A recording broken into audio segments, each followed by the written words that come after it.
Then you have your chroma key, so you can set up a green screen behind you and you can actually key out any of the green that's happening behind you. That way you can set any background you want instead of... Hello everyone!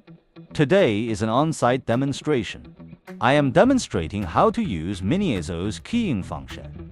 Now I will show you the keying function of this switcher. On the monitoring screen, Mini-ESO's, we can see that a HDMI signal source with green background has already been displayed on HDMI 2 monitoring window. We also connect another HDMI signal with blue background and display it on HDMI 3 monitoring window. Now we enter the menu. Rotate the enter knob to chroma key and press the knob to confirm. Enable the keying switch. On Mini-ESO's preview window,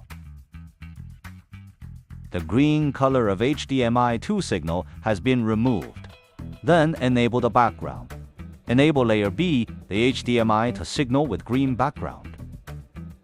Then press the zoom in out button on the top left